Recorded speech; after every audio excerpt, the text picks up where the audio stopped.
Okay, I went out and got one.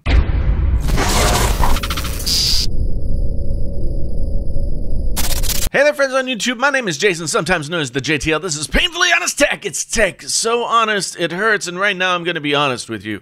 I did not want to buy this, but yet, among other things, I review phones on this channel, and the iPhone is arguably the biggest model that comes out every year, and this year is probably no different. So even though I did not want to go buy this, I got up, went to the AT&T store.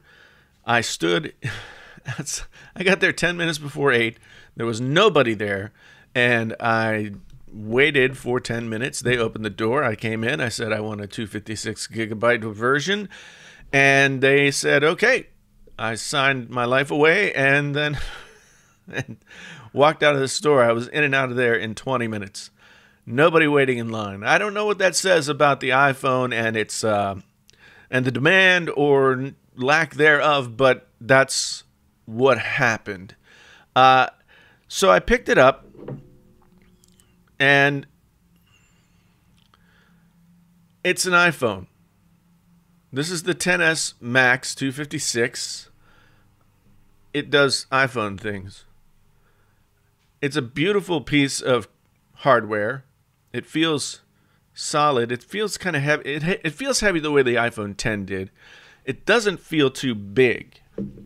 Here is compared to the Note 9. The Note 9 is a much taller but yet thinner phone.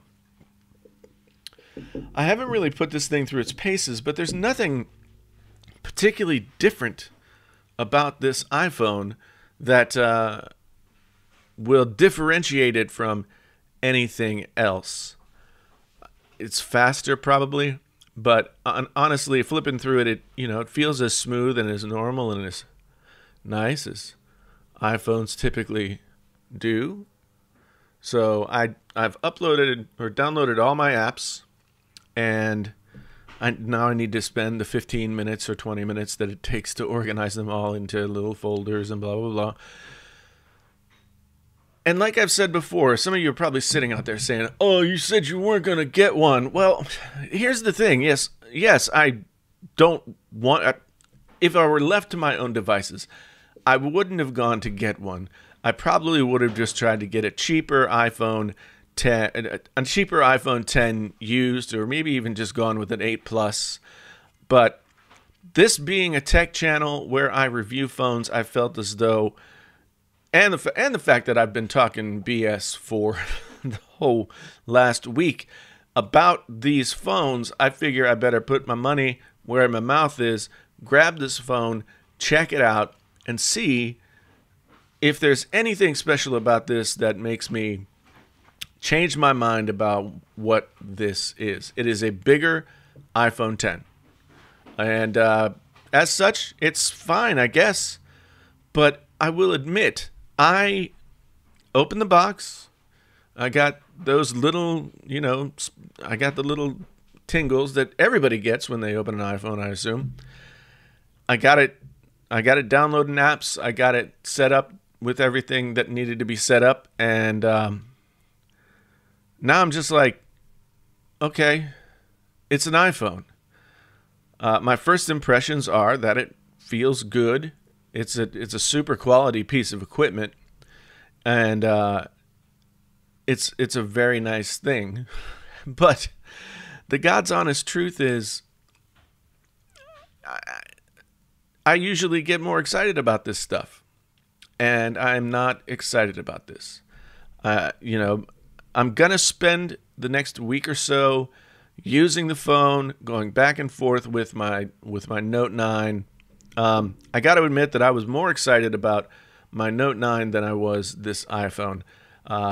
Maybe the iPhone will surprise me. Now, as I've said in other videos, I am a fan of iPhones. I like iOS as much as I like certain versions of Android. iOS is my first choice, usually. So, I'm going to use it. But to tell you the God's honest truth, I can't really see myself keeping it. unless my mind changes quite a bit. I feel as though I owe it to my audience to cover this phone and tell you what I think about it, give you a sense of whether or not I think it's worth going out to buy. But right now, I would say that if you have an iPhone 10, or if you have an iPhone 8 for that matter, or 8 Plus, there's no reason to go out and get this phone. I mean, the 256 gigabyte model that I have right here is $1,200 something. That is a lot of money. That is a lot of money for something that feels like it's not really going to do a whole lot more than what the other iPhones do. There is no killer feature on this phone. There's nothing that separates this phone from the others. The camera upgrades are small. The processor upgrade is only 15% more performance.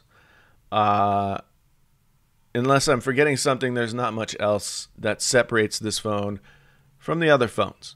And the other phones were already way faster than everything else, so this one is just faster than the last year's models. Your mileage may vary. Now, so I'm sure I'm going to get a lot of hate down in the comments for going out and getting this phone, but you know what? I don't care. This is part of what I do. I make money doing this. So I went out and I got the iPhone XS Max. I'm going to put it through its paces. I'm going to let you know what I think about it. First impressions, it's an iPhone. If you went out and got one from the store, were there any lines anywhere? Because there was nobody, literally nobody at the AT&T store when I got there at 10 minutes before 8. And I was in and out, like I said, in 20 minutes. I don't know if that's indicative of how much excitement there is or isn't about these 10 models, but I will say I was kind of surprised that there weren't at least a few people there. I don't live in a big town, but it's a reasonably sized college town. So anyway, let me know what you think down in the comments. I'm sure you'll have a lot to say. I really do appreciate you guys watching. If this was your first time here and you want to know more about what I think about the iPhone XS Max as time moves forward, you can let me know by going down and hitting the subscribe button, the bell icon, so you'll be notified when new videos come out. If you're interested in some PHT merch, I've got a t-shirt down in there. I've got links to the stuff I used to make my videos. I've got links to the novel that I've written and to music that I've made over the years. There's all kinds of stuff down there. You can check it out. If you're interested in Patreon, I have a Patreon, and there's a link down there for that as well. There's a Facebook group that you guys can get involved in. So, yeah, thanks for watching. Once again, my name is Jason, sometimes known as the JTL. This is Painfully Honest Tech. Tech, so honest it hurts. Until the next time, I'm out.